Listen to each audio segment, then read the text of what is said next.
सरकार और किसानों के बीच बातचीत पूरी तरह से बंद है। किसान तो अपना आंदोलन कर रहे हैं, लेकिन सरकार क्या कर रही है? जो सूत्रों के हवाले से हमें जानकारी मिली है, सरकार एक 10 सूत्री योजना पर काम कर रही है इस किसान आंदोलन को लेकर। सबसे पहला सूत्र क्या है, सरकार की रणनीति क्या है, इस पर हम आपको विस्तार से बताने की कोशिश करेंगे। सबसे पहला पॉइंट यह है कि किसान संगठनों के बीच के अंदरूनी जो मतभेद हैं उन्हें उजागर किया जाना चाहिए। यह सरकार की सबसे बड़ी रणनीति है और ऐसा हो भी रहा है। पिछले एक सप्ताह में जो किसान संगठनों के मतभेद हैं वो खुलकर के कई मुद्दों पर सामने आए हैं। दूसरा जो सूत्र है सरकार का जिस पर काम कर रही है वो ये है कि आंदोलन में जिस तरह के पोस्टर्स वगैरह दिखाई दिए थे उन्हें लेकर के प्रचार करना, और यही वजह है कि बड़े कैबिनेट मंत्री हों या बीजेपी के बड़े नेता हों या राज्य स्तर के नेता हों, लगातार इस आंदोलन में इन तत्वों के घुसने पर सवाल उठा रहे हैं, उनको एक्सपोज कर रहे हैं। विदेशों में जो प्रदर्शन हो रहे हैं वहां पर जो खालिस्तानी एलिमेंट्स आ रहे हैं उनको भी उजागर करने की कोशिश सरकार की ओर से की जा रही है। तीसरा पॉइंट क्या है, किसान संगठनों में फूट डालना। अलग अलग संगठनों से बातचीत की जा रही है। हमने देखा बीकेयू भानु ग्रुप जो था उसने रक्षा मंत्री राजनाथ सिंह से मुलाकात की और बाद में नोएडा बॉर्डर पर जो ब्लॉकेड था उसे हटा लिया, जिसे लेकर बीकेयू भानु ग्रुप की बाकी जो संगठन थे उनसे लड़ाई हो गई और उनमें फूट पड़ गई। तो यह भी एक सरकार की रणनीति का हिस्सा है। चौथा बिंदु क्या है, चौथा यह कि किसानों से बातचीत की लगातार पेशकश करना। 5 राउंड की बातचीत हो गई है, सरकार लिखित में दे चुकी है, लेकिन फिर भी सरकार अब भी ये कह रही है कि वो बिंदुवार कानूनों पर बातचीत करने के लिए तैयार है। इसमें उसे कोई हिचक नहीं है, ये उसका ईगो नहीं है, ये सरकार बार बार कह रही है।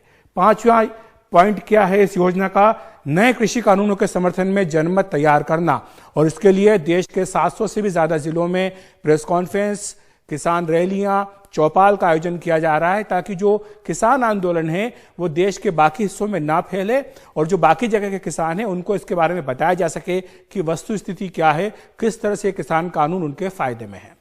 छठा पॉइंट क्या है, छठा पॉइंट ये कि हरियाणा में सतलुज यमुना नहर एसवाईके का जो बड़ा मुद्दा है उसको उभारना। कल भी हरियाणा के जो बीजेपी सांसद थे, विधायक थे, उन्होंने कृषि मंत्री से मुलाकात की, जल संसाधन मंत्री को पत्र लिखा है, ये कहा है कि इस योजना का जो सुप्रीम कोर्ट का ऑर्डर आया उसको लागू कराया जाना चाहिए, क्योंकि वो जानते हैं कि ये एक भावनात्मक मुद्दा है हरियाणा के किसानों के लिए जो कि इस आंदोलन में लगे हैं।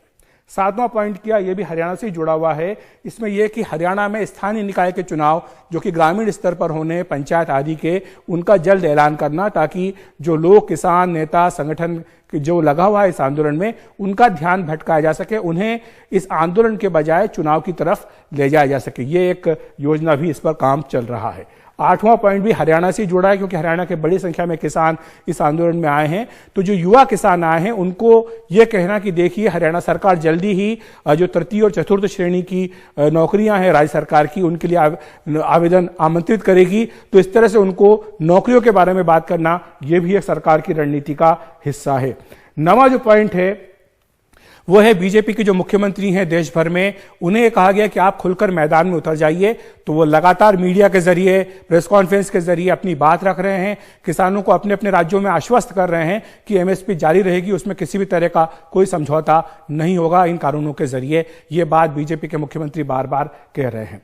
और 10वीं योजना का इसका हिस्सा यह है कि जो विपक्षी पार्टियां हैं उनकी भूमिका को उजागर करना, खासतौर से कांग्रेस पार्टी जिसके 10 साल के यूपीए के शासनकाल में इन सुधारों की बात कही गई थी, जो मिनिस्टर्स का ग्रुप बनाया गया था चीफ मिनिस्टर्स का, उसकी रिपोर्ट सामने आई है। तो कांग्रेस का दोहरा रवैया इसमें उजागर करना, जिस तरह से आंदोलन को समर्थन दिया है विपक्षी पार्टियों ने, उसके बाद इस आंदोलन का राजनीतिकरण होने का आरोप लगाना, और जो झंडे दिख रहे हैं दूसरी पार्टियों के आंदोलनों में उसको भी दिखाना कि किस तरह से ये पूरा आंदोलन राजनीति से प्रेरित है।